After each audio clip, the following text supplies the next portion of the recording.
Be honest, look at your planning center over the next month. How many holes are in your schedule? The struggle is real. In this video, I'm gonna give you 3 tips on how to grow your tech and worship team, not only with people who show up, but with people who are excited to serve week in and week out. My name is Brian Bolivar, and I am the worship leader here at Rock Harbor Church. I've led tech and worship teams of over 100 and also really small, and I've noticed that the principles that get people to show up over and over again with smiles on their faces is basically the same, and that's what I'm gonna talk about in this video. And if you want access to courses and coaching for your worship and tech team, make sure to head over to churchfront.com to set up a free strategy call today. Now let's dive in. Tip number 1, and I think this is the most critical part about building a worship and tech team, is the relationships. Just like with any relationship, whether it's a spouse or a kid or any kind of friendship or anything like that, relationships are key. Because at the end of the day, if you know someone, you're gonna be more likely to just wanna be around them and do life with them. And with ministry, like, it is a relationship. And yes, our commonalities, we come together to serve God through our gifts and talents and abilities, but at the end of the day, it's a relationship is the thing that keeps us coming back. Because I know for me,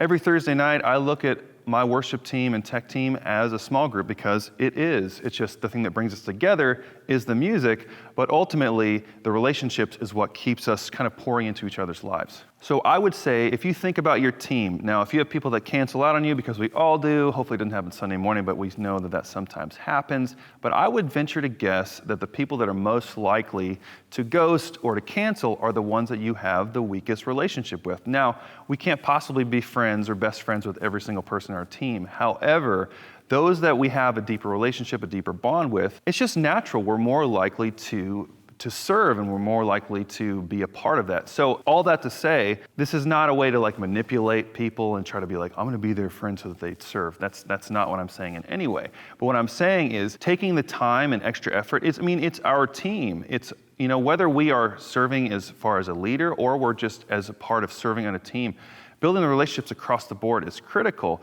And that could be something as simple as, making sure that, hey, there's the drummer that's not up this week on the schedule, but I see him and his wife sitting here on a Sunday.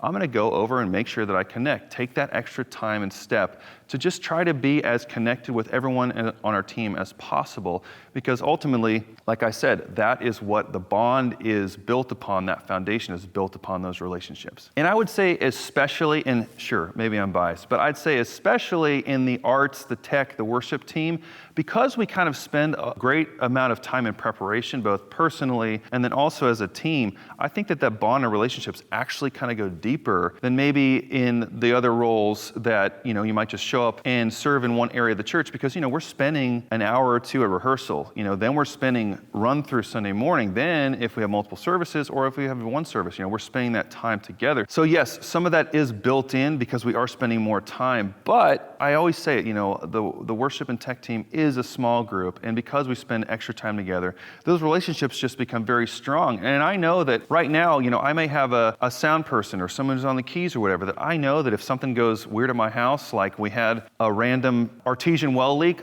I know that I'm gonna text somebody on my worship team because it's a part of my small group. So that just kind of all points as a personal example of why the relationships are the most important part of building a tech and worship team that will last. Tip number 2 is all about the vetting process. Now, I think it's very important that we take the time up front to assess if a person is the right fit for the team.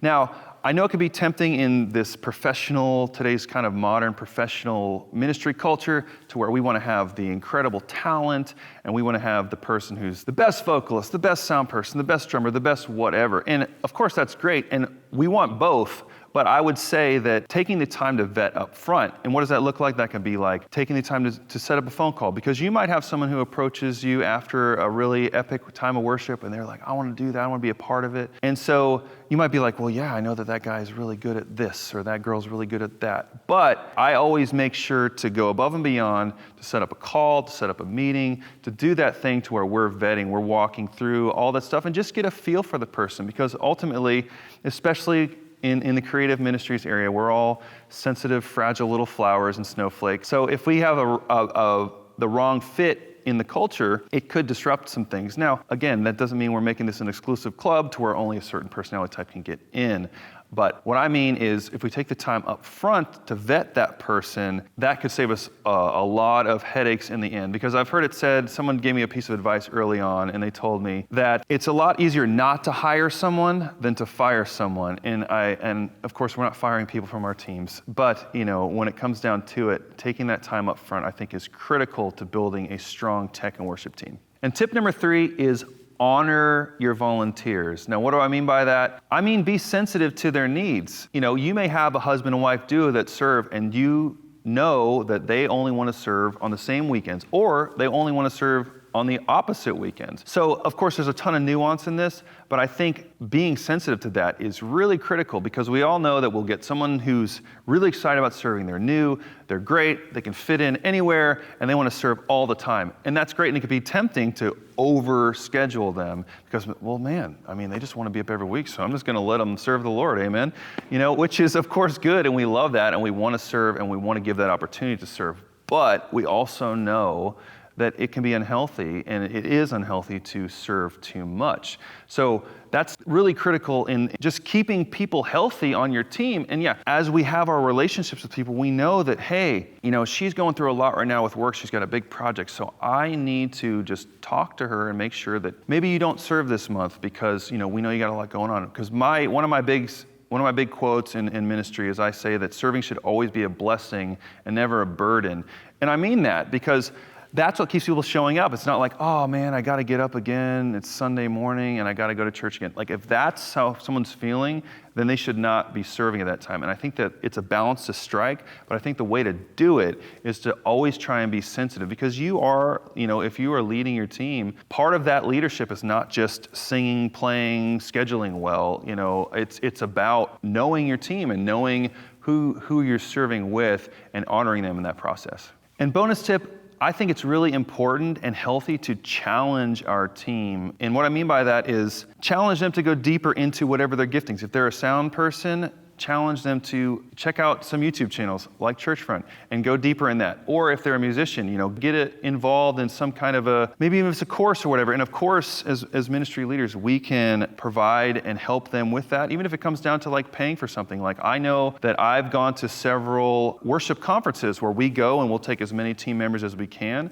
And because those moments, not only is it bonding for those relationships, but it's also very inspiring. And as you're pouring into your team, they feel valued, they feel appreciated, because even if we're talking about the person who wants to serve every week and they love it and they love it and they love it, like, yes, they do love it, but also no one can ever be appreciated too much. So I say go above and beyond to, like I said, challenge them to go deeper, but also walk alongside them in helping them develop their own skills. And so the most important part, I would say, is building relationships. But I have found that what the best recruitment strategy is, and maybe this is just me, but the best recruitment strategy that I've experienced is doing what you do well with the team that you currently have. Because I know that if we're going to be up here doing worship and it doesn't maybe sound great, or the guitars are out of tune or whatever the thing might be, that's not going to attract the people that you're looking for. I don't know how that works. That's a God thing. In my experience, the best recruitment technique has just been leading worship, running tech, and having great church experiences. That's what's going to inspire those people to come approach you afterwards. Because I've never been the guy that really does like the church-wide cattle calls, they say, to come in and show what you got. And sometimes that has its place too, in order to, see who actually is a musician or, interested in tech and stuff. You might get the same kind of person. It may not be the one you're looking for in that kind of forced situation. Not that that's wrong. That's just what I've experienced. So my number one recruitment strategy is just doing what you do well with the team that you have now, because I would always prefer a small team that's committed than a big team that's not showing up half the time. So to recap, relationships is key. Vetting is the way that we make sure to create friction and getting people into, and I don't mean friction is keeping people away, but creating ways to onboard the right people for the team to make sure your culture is thriving. And then once you have that thriving culture, to make sure you steward it well, to make sure that you talk, and as you're getting to know and you're working with your team, to know that the nuances of their life and schedule that way you can schedule them accordingly. It's always better to have a small team of committed people that are serving with their whole hearts